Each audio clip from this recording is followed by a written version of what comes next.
Hello and welcome to this lecture. And in this lecture, we are going to make our dashboard a little bit more stylish by adding in a few colors.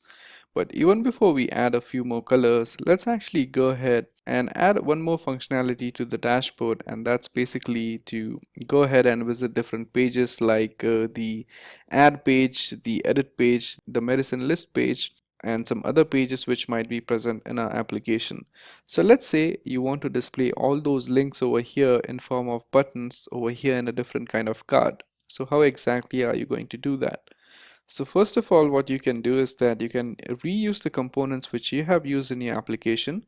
So for example, you can entirely copy this particular row which ends right over here, I believe.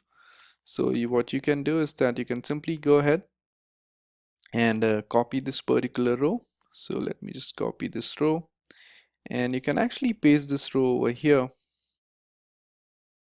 and just make a few changes and add some different kind of content to this particular card. So what you can do is that you can keep the card header, the card body itself, but you can delete the contents of the card body. So you can get rid of this table right here, and now you can add a buttons or a set of buttons in here to provide navigation to your entire web application.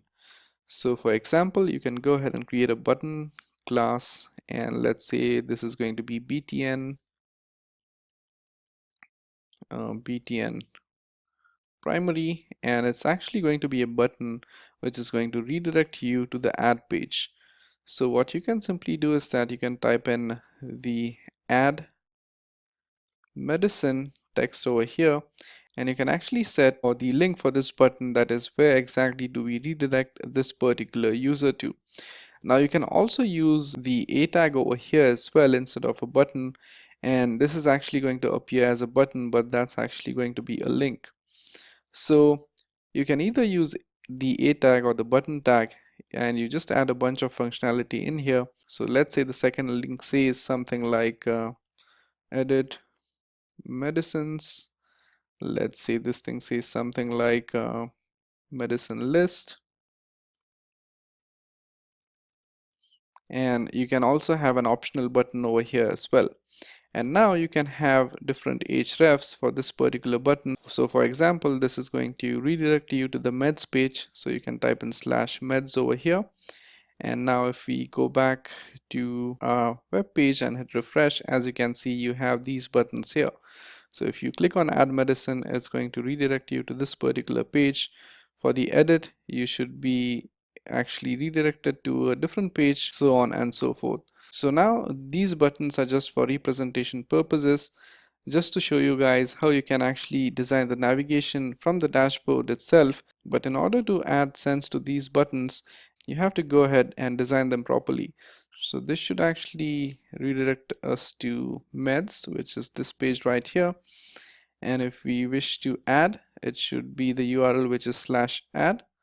So you can say something like /add for this.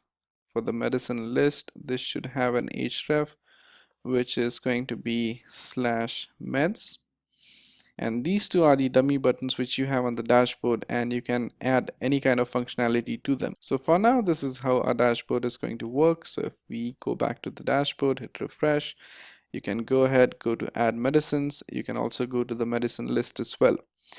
Okay, so this was about adding the navigation functionality to your dashboard, but now let's go ahead and style the dashboard as well a little bit. So we now have to go ahead and create a new file, which is going to be a CSS file called as -style.css. So I'll simply copy that name, and in this particular public folder itself, we'll go ahead, create a new file. So let me just go ahead, create a new file, which is -style.css. And now this is actually going to add a few colors for the card header. So I can say something like card header, which is the class for the card header, and you can add a background color to this. So I can say background color, and the color which I choose is #1DE9B6, and this is sort of an aqua color which we will be using. And along with this color, you also need a decent background. So the color for the background is going to be black. And once you do that, once you go back over here and hit refresh, as you can see, our dashboard now looks pretty much neat and clean as compared to before. So now, once we have this basic dashboard setup ready, that is, once we have done the basic styling and once we have displayed the basic data in here, we can further go ahead and keep enhancing the functionality of this particular dashboard and also style it in a much more better way. So thank you very much for watching, and I'll see you guys next time. Thank you.